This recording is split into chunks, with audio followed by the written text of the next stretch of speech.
Hey everybody, Joseph Rothschild here, aka MBT, back with the second installment of my three-part 10,000 subscribers special video. I'd like to once again thank every single person who made this happen, but most of all you, the, subscribers. If you're not up to speed, there's a link below to the first part of the 10-minute Travesties tournament, but if you're already caught up, let's check out round one.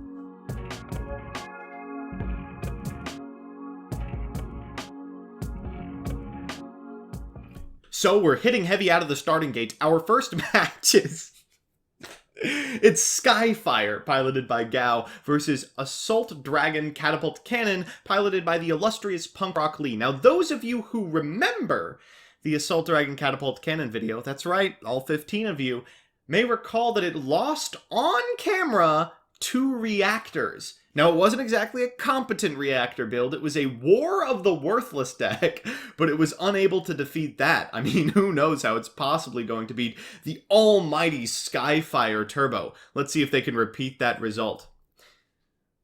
So not much is determined by the die roll. Of course, Punk wants the extra card, and getting through a resolved Skyfire is difficult, but would happen in every conceivable universe. Ugh. A lot to talk about already. I remember when I would just jam Reckless Greed in stall decks, I had Toad Brain.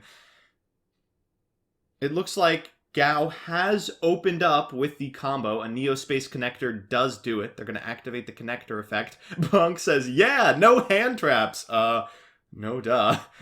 Afterwards, they're going to go into a copy of Neospatian Aqua Dolphin. Now, unfortunately for Punk, Aqua Dolphin's effect does have a target here. It's able to discard the Gofu, the Vague Shadow, out of the opener.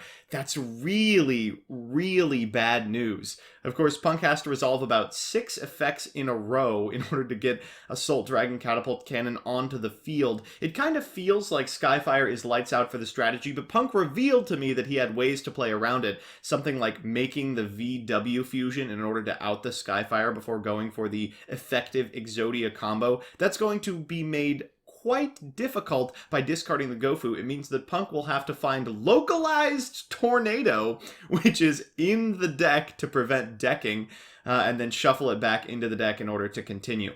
There's a Hero Kit in Gao's hand, so he's going to go ahead and reload that sucker back into the deck, draw a couple of fresh ones, and provided he doesn't draw any hard garnets here, this should be the end of the game. Vion and Connector is fine, so let's see what happens.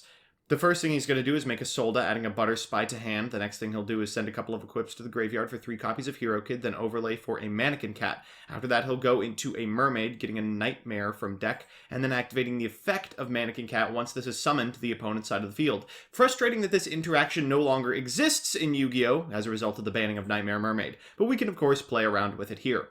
After that, he's going to shortcut a little bit. No one really wants to see the Summoner Monks activated over and over again, but this is in effect what they're doing, returning the Phoenix Blade to hand in order to get another Summoner Monk by activation of the effect over and over. Next, they'll go into a Binary Sorceress and a copy of Cleafor Genius before activating the effect of Rescue Ferret.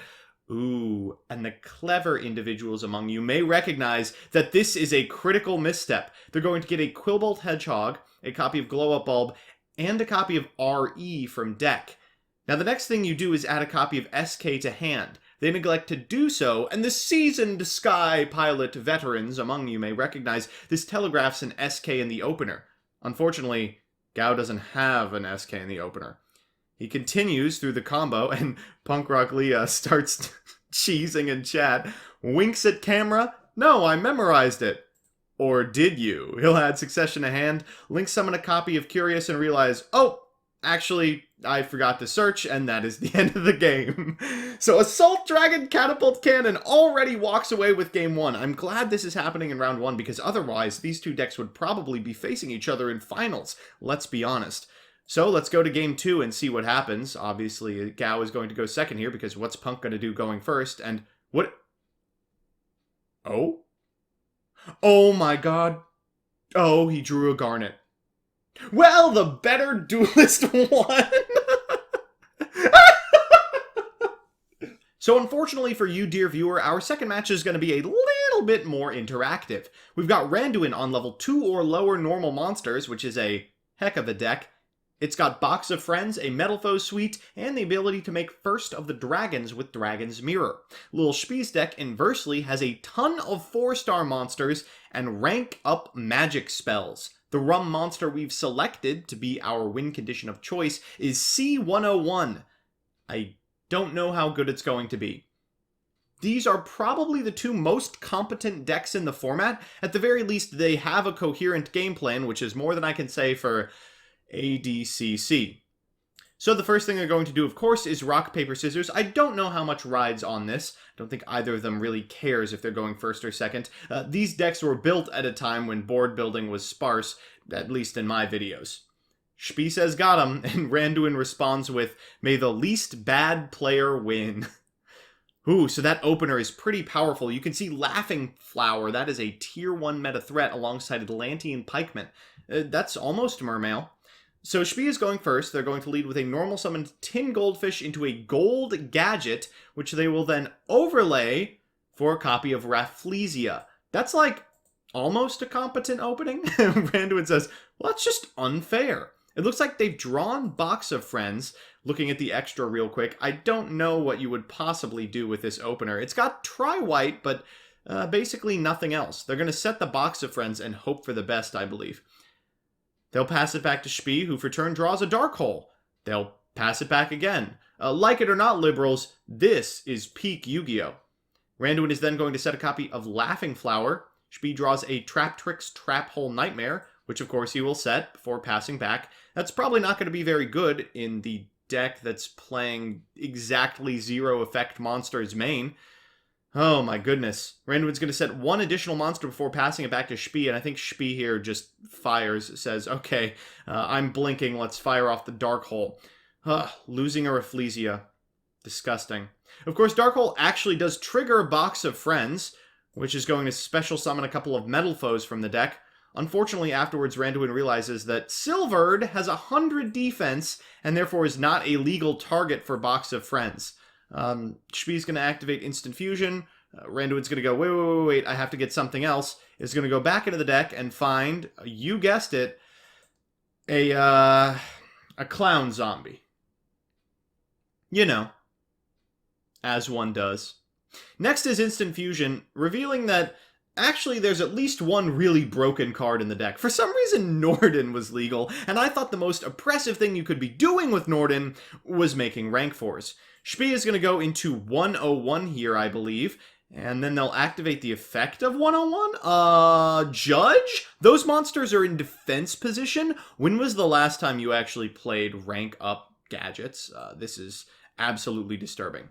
For those of you that don't know what C101 does, you can read it now. It allows you to target a special summoned monster your opponent controls regardless of position and attach it to this card as Xyz material.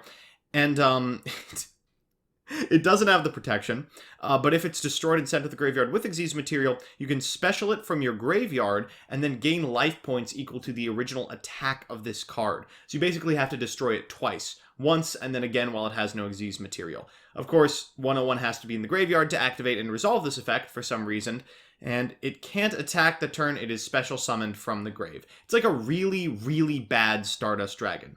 Speaking of really bad bosses, Randuin now has the material to go for a First of the Dragons. They'll do that and attack into Red Gadget, dealing a fair amount of damage to Spee. Of course, they're floating every turn. You can see right here a Chaos Trap Hole in Spee's hand. I did not know it could not be sent off Rafflesia. I needed the commenters to point that one out to me. They're cycling through the gadgets here. They're then going to use Instant Fusion to go into, oh my goodness, a Darkfire Dragon, and then a Utopia, dealing damage but doing not a lot else. Unfortunately for Randuin, they have the out to this defensive board state, and it is Heartland Draco. So Spee picks up game 1. That's looking pretty good for him. This game 2 board state is a little worse. Randuin gets to start with a Rescue Rabbit, which is admittedly less frightening when it is not able to immediately go into a rank 4. He's going to go Cavalry Pass and hope for the best.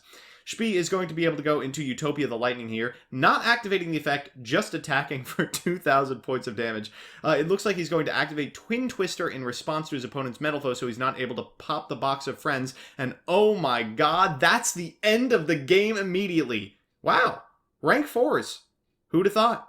Our third match is two decks that would be a lot better if I would just stop trying to be so cute. It's what I know best, folks.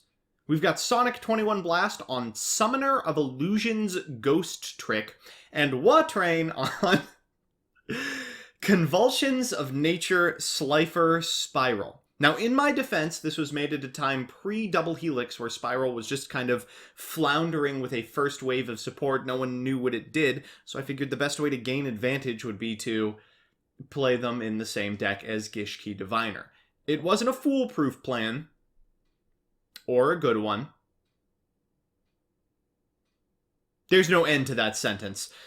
So let's see who picks this one up. It looks like Wa has won the die roll, and this is kind of interesting. A lot of Spiral's power lies in being able to destroy its opponent's cards, but without consistent access to those cards, it makes sense he'd pick first. So even in games where you're not able to find Convulsion of Nature, Diviner and Oath still draw you cards, and look at that, the all-powerful Quaking Mirror Force in the opener! So it looks like Wa is going to lead with Diviner, and I don't know, what do you call here? Convulsion of Nature? Yeah, that sounds about right. Unfortunately, it is a Pot of Duality, which is not Convulsion of Nature, but fortunately, they'll be able to draw it off of the Archfiend's Oath, calling Pot of Duality. Excellent. Afterwards, they're going to go ahead and activate the Pot of Duality, I assume. That's going to reveal, oh my god, a second Quaking Mirror Force? Unbeatable. They're going to take a Mind Crush, which is not terrible in this instance. They can use Super Agent's effect, potentially, and then call whatever they miss. But it looks like they're content just to wait on it. Using the Super Agent to actually destroy something later might be just a little bit better. It's hard to tell what Sonic is going to do here. They have a hand that just does absolutely nothing. There's like 15 Ghost Tricks. There's a Prediction Princess. There's a Summoner of Illusions. They're going to set a go-round, and it looks like the Prediction Princess before passing it back. So what draws? It's a Drone. Drone's actually pretty good here.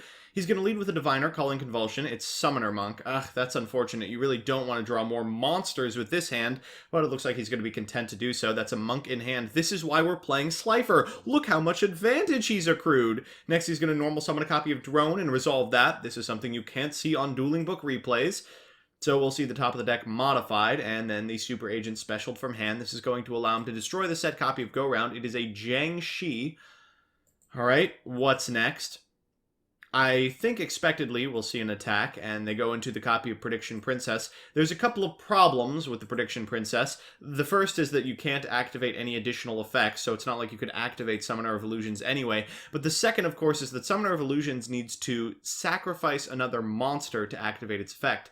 Getting in for 100, incredible. It looks like Sonic is content to set 2 cards and pass back once again. Ooh, and Wa has drawn the true name. So he's going to lead with a Diviner, calling Convulsion. Unfortunately, all he finds off the top is an Archfiend's Oath, but fortunately, that works very well with the remainder of the cards in his hand. He's going to True Name, calling Oath, and then of course is going to hit it because he knows the top card of his deck. That's going to add the Oath to his hand and allow him to special summon Slifer the Sky Dragon. Now, Slifer's actually a really good card for anyone who has never read it. It kind of floodgates your opponent out of special summoning monsters, but like the intended Old God cards, it's not able to be special summoned for any longer than a singular turn. Wa is Regekiing here in an attempt to put more damage on board, but it's not like Sonic would have been able to activate the effect of Summoner of Illusions anyway. He's going to Oath Call Convulsion, miss it again, shoot, and then attack directly for a fair amount of damage. We're taking 19, 1200, 2k here. Maybe should have waited on the set. And then the Drone for 100. Unfortunately for Wa, Sonic does have a response. It is going to be the Pumpkin Head, which he will attack into with the Drone. No problem getting this Lantern to the graveyard. Unfortunately for Wa, this is going to also be followed up by a spooky Ghost Trick, and in the end phase, a sending of Slifer the Sky Dragon to the graveyard. So Sonic's not in a terrible position here. He does have a copy of Spectre, which maybe draws a card that's relevant, I suppose. But any possible start to the turn leads with a Twin Twister. I don't know if I like destroying Oath here. Of course, we know there's an Oath in hand, but 2 cards per turn is fewer than 1, so take that. Looks like he's just content to pass it back to Wa here. And finally, we draw the Convulsion of Nature. Wa even says in chat, finally. Unfortunately, you can't see Convulsion on Dueling Book replays, so you'll have to just use your imagination. He's going to Diviner Call Undyne, oh my god, and then he's going to Oath in order to call Quaking. Wow, that's all 3 Quakings found this game. I mean, is it any wonder who's going to walk away with this one? So it looks like we're going to send the Diviner into this copy of Ghost Trick Spectre. And then afterwards, they're going to attack into this set copy of Prediction Princess Koinorma. This is actually a favorable position for Sonic because activating the effect of Koinorma could potentially get a monster that Wa is unable to get rid of. He's going to pick the 3rd Summoner of Illusions. Wow, both players seeing all the cards they want, and any additional monster is going to allow Sonic to activate the effect on the next turn. It's maybe even worth attacking with the drone because it's a flip effect, and you can't set it back face down. Unfortunately, Burst Rebirth is not a monster, and was able to mind crush it because he knows the entire contents of Sonic's hand as a result of Convulsions of Nature. Ugh. Well, Sonic's going to take a quick look at his graveyard and pass it back. That's likely to be the end of the game, and another true name. Are you kidding me? Calling Duality. Imagine being floodgated out of special summons just to summon a Slifer. Ooh, it looks like finally Dueling Book has figured out what we're up to. They're going to Diviner Call Quaking off of the top, and then Oath in order to call Diviner. Look at this massive advantage! This is a huge Slifer! We're going to attack into the copy of Summoner of Illusions and attack directly with a 5,000 attack point Slifer. Next, we are on to Game 2.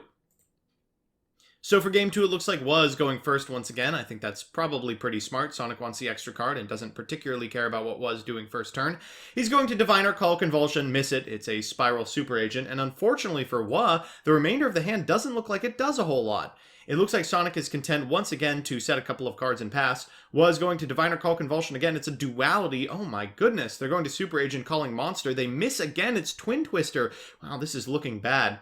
Afterwards, they're going to get this copy of Drone to hand. They'll attack into a Jiangshi, but that allows Sonic to add a Lantern to hand. They'll draw for turn and then activate the effect of Jiangshi for it looks like another Lantern before normal summoning. Ooh, a Ghost Trick Ghoul.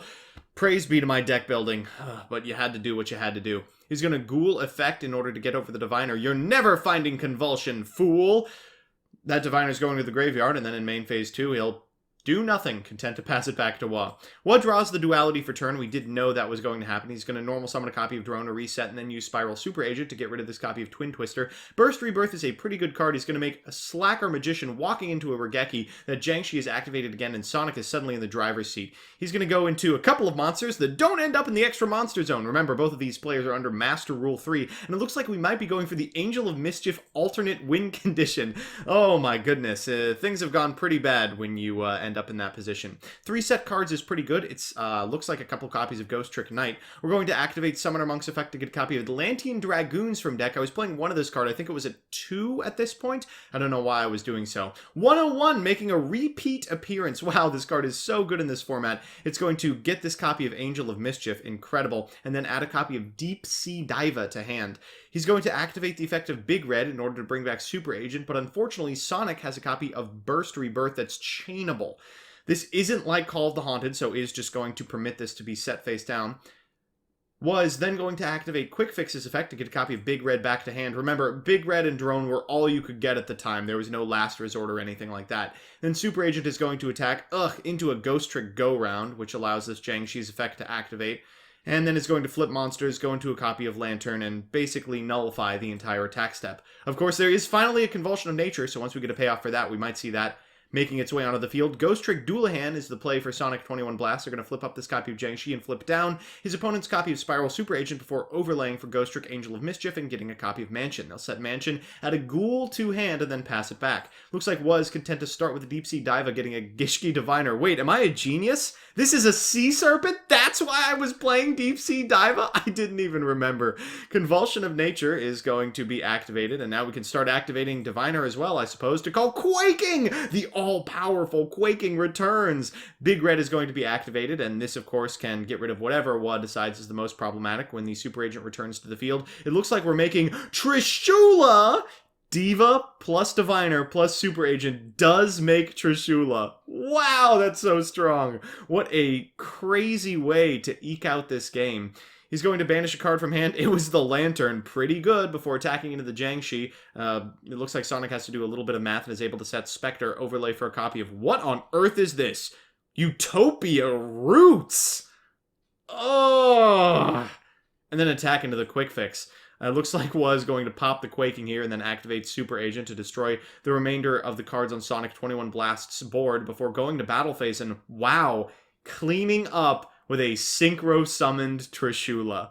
Well, I have no idea how we're ever going to top that one, but hopefully Alpha Cretin and Giant Skyhawk will have the answer.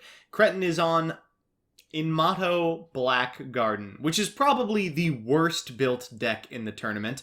And Giant Skyhawk is on Orgoth the Relentless. If nothing else, Orgoth the Relentless is consistent, so I'd have to give the advantage to him, but I'm excited to see die rolls regardless. Truth be told, the Inmato deck is so old, I have no idea what type of plays it's capable of. I guess we'll find out over the course of the duel.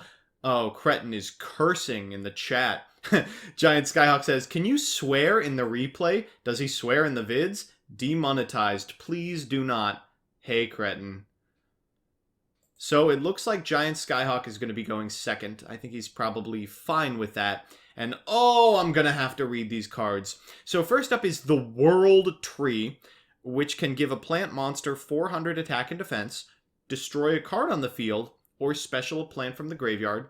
Fragrance Storm, which draws you 2 cards if you destroy a plant-type monster. And some old standbys like Horn of Heaven. Black Garden has made it onto the field. That's what 3 terraforming does for you, friends. They'll then set a copy of Horn of Heaven and activate the World Tree before passing it back to Skyhawk. Now, Skyhawk is on some pretty great stuff. Left Arm Offering stands out, but also that 6 is making its triumphant playability debut. This card allows you to change a die roll that is 1, 3, or 5 to 6, or to 2, 4 from 6 to a 1. Now with Orgoth, you want to change it to a 6 probably, because I think that's the most beneficial effect. But there are scenarios in which you want to activate the other one as well, because Orgoth rewards you for rolling dubs. So Skyhawk's going to start with Playmaker, which is going to get a token onto Cretin's side of the board. Afterwards, he will downbeat into Orgoth, generating another token and a, what is this, 1250 attack Orgoth? Oh, well, it's more than the tokens, so that's really the best you can hope for. Let's see those dice.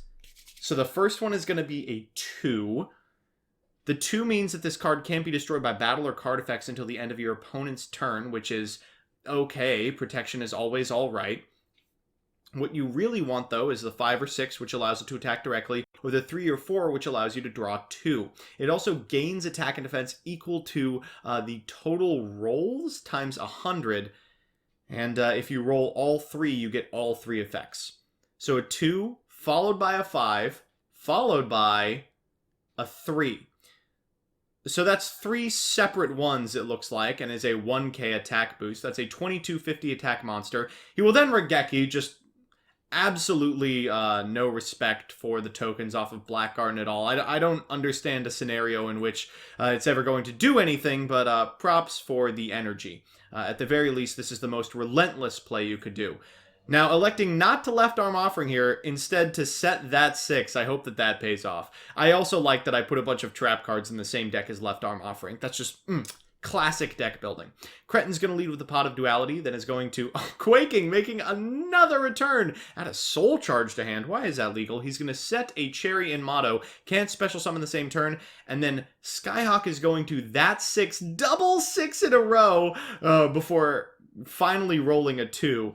So he gets all 3 effects, it looks like, or is just activating the 6 effect. On Cretin's turn, he's going to flip this copy of Cherry and Motto, then activate Fragrance Storm to draw a couple of cards and add a copy of, Cherry and Motto to hand. He's going to Terraforming for a copy of Black Garden, set a second Cherry and Motto, and then pass it back to Skyhawk, who passes himself. Afterwards, he's going to equip Thorn of Malice! Why was I playing this card? Equip only to Black Rose Dragon or a plant. It gains 600 attack. That puts it over the tokens, I suppose. If the equipped monster attacks a defense position monster, it does piercing, okay. If it attacks a monster after damage calculation, that monster loses 600 attack and defense, and an opponent's monster that battles with the equipped monster can't be destroyed by the battle. So I guess the idea is you want to reduce an opponent's monster all the way down to 0 and then get in repeatedly with like a 1300 attack in Motto, which pierces. Yeah, that seems like the kind of win con I would dream up in 2016. Okay, so finally, Skyhawk is going to draw a Summoner Monk. Then he's going to discard a left arm offering for a UA midfielder, overlaying for a copy of Utopia, which will just eat a Horn of Heaven. Well, that's the upside to playing a whole bunch of tokens. Cretin is going to normal summon a Debris Dragon, probably one of the very few actually good cards in the deck, but isn't going to be able to present lethal because, of course, everything is halved by Blackguard and all the cards are terrible anyway. Skyhawk is making a last-ditch effort with this remaining left arm offering. He's going to fetch a Signing Deal and then pass it back. Looks like he has a couple more turns to play, though, because, of course, what are the Inmados going to do exactly? That's a cool 150 points of damage before attacking direct for 500 and going into, what on earth? Herald of Pure Light, a rank 2 Xyz. They're going to add a Cherry and Mono back to hand, and wow, the resource engine is undefeatable. Oh my goodness.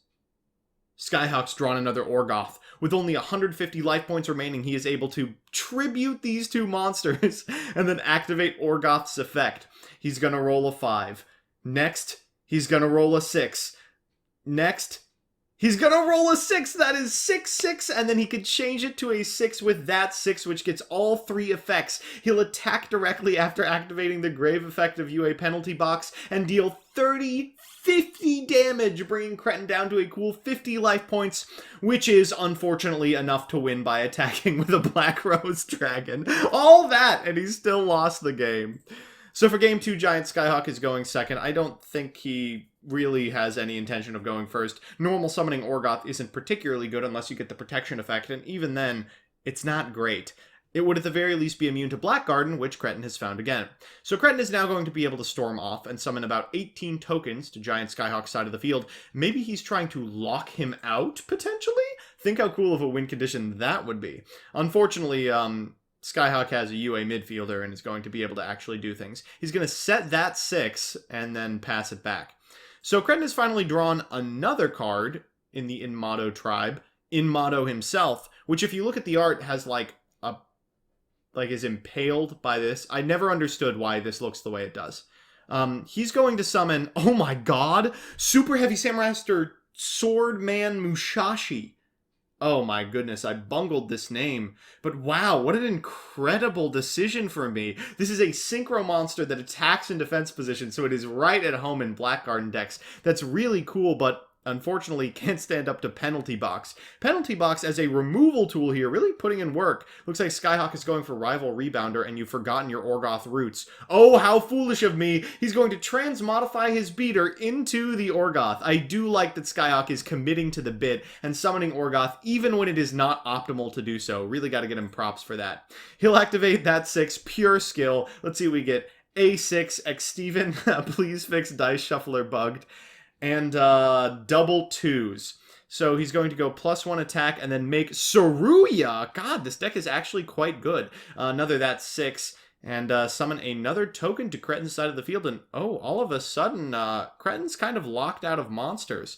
He's going to normal summon a Galaxy Worm, and then is going to attack into this copy of a token, and then crash a bunch of tokens in. Unfortunately, it looks like Garden is going to have, even though a token can't be summoned, so this Galaxy Worm is at a cool 600 attack points. Cretin is going to tribute summon Titanial, Princess of Camellias. This is a schoolyard card if I ever saw one. When a card or effect that targets a card on the field is activated, tribute a plant, negate it, and destroy it. It's getting 300 attack, despite this deck existing in Master Rule 3, and also has a Thorn of Malice equipped. So Skyhawk is going to take 15 hit 50. We're going to go into... Oh, you can't do that. Going to activate the effect of Orgoth. And then this monster is going to return from Penalty Box. Remember, Penalty Box is not permanent. Orgoth is going to gain a ton of attack, but not a lot else, and is going to be able to attack over this schoolyard card before Cretin pops off a little bit more. He's going to normal summon a copy of Debris Dragon and then bring back a Lonefire Blossom. Gosh, this almost looks competent before going into Black Rose and attacking into this copy of Saruya that's at like 8 attack points. This is a ton, but not lethal. Let's flip up a second that 6. We're going to get into a bit of a ruling dispute. Skyhawk correctly asks the question, has this ever happened in the history of the game? I don't think that it has, and for that reason, we're going to activate each one independently because it's funnier. So the 4, the 6, And the 4. I'm going to keep all of those, he says, is going to draw some cards and summon a second Orgoth. And importantly, Orgoth is not a hard once per turn. That's going to be critical if you ever see this in tournament to remember. Oh my goodness. So it's going to be 3 6s there as well, and this is so much damage coming through. So many cards removed from Cretin's side of the field. Oh my god, is Skyhawk actually going to take this with Orgoth beats? It looks like all Cretin has is 1 set monster, and Skyhawk has double that 6 to be able to make these attack directly as often as possible. Big Orgoth effects, he says. He's going to flip a 6 again, a 2, and it looks like a 3 or a 6 would do it. Oh man, that's 2650, and the third Orgoth who's going to activate his effect as well. A 6. Why do you even play that 6 if all you're going to do is rip 6s like nobody's business? Oh my goodness, and that is an incredible lethal out of Skyhawk. I would like nothing more than to see the Orgoth deck make it through, but Solemn Strike off the top is looking pretty strong. So Skyhawk going second once again. It looks like Alpha Cretin decided to go first. Both players happy with the position they're in, I suppose. We're going to make Rival Rebounder in order to get this copy of Midfielder. We can't go into Perfect Ace or anything because we're not playing him. We're only playing targets for Transmodify and Downbeat. Cretin is going to activate Black Garden, and then Skyhawk is going to tribute summon an Orgoth the Relentless. 3 games in a row, at the very least, this deck does what it's supposed to. Unfortunately, when he activates Orgoth's effect, Cretin is going to Solemn Strike. How frustrating. He's then going to normal summon a Lone Fire Blossom and then pop all the way off, of course, adding a whole bunch of tokens to Cretin or to Skyhawk's side of the field before finally summoning Tyrannical and equipping it with the Thorn of Malice. How has this happened twice? There's 1 copy of this. He's going to get over a token, deal some damage, and then attack directly. Oh my goodness. Things aren't looking great, but Skyhawk does have a Dark Hole. At the very least, we can maybe get in with Midfielder beats, I suppose. We're going to normal summon a Midfielder and then activate the effect of Stadium for Playmaker. Playmaker is almost a playable card, and at the very least, it is going to be able to get over the tokens pretty effectively. Cretin unfortunately has a Debris Dragon, which is going to permit a Lone Flyer pop-off, and oh my gosh! Are you kidding me? 2 in a row? We have Trishula in the Slifer Spiral game and Trishula made off of Debris Dragon. This is the true plant synchro. Don't let anyone who played in 2011 tell you differently. Oh my goodness. Targeting back row and Orgoth and one of the cards in hand before Regekiing and attacking directly for 1350. We're going to set a card, activate the World Tree, get over the Midfielder. Maybe Summoner Monk will be able to stall out. Remember, since Trishula's attack is halved, it's not like it can get over the huge defensive stat of a 1600 defense copy of Summoner Monk. Oh my goodness. Activating Upstart Goblin, activating Terraforming for another Blackguard. Not really anything going on. Going to attack into this copy of Summoner Monk, take a fair amount of damage, and then eat this final copy of Galaxy Worm. We're going to normal summon a copy of Midfielder. We're going to check for a copy of UA Stadium before going into, Utopia, eating a Horn of Heaven, and oh no. Finally, it looks like Cretin is going to be able to walk away with this one, getting an In-Motto off of Cherry In-Motto's effect. That's the first activation of this effect we've seen so far. We're leaving the Summoner Monk on board, but it unfortunately is destroyed by Tree. Afterwards, he's going to go into the Super Heavy Samurai Synchro, which can easily dispatch with a token before getting in for 1350. Giant Skyhawk needs a miracle, and Left Arm Offering is good, but unlikely to be good enough. He's going to Foolish Burial Goods away a copy of Penalty Box and then concede. That's all the matches we have today, which means that your top 4 duelists in the 10-minute Travesties tournament are What Trains Slifer Spiral, Lil Spee That Could's Rank Up Magic Gadgets, Punk Rock Lee's Assault Dragon Catapult Cannon, and Alpha Cretin's In-Motto Black Garden. Tune in next time for the semis and finals.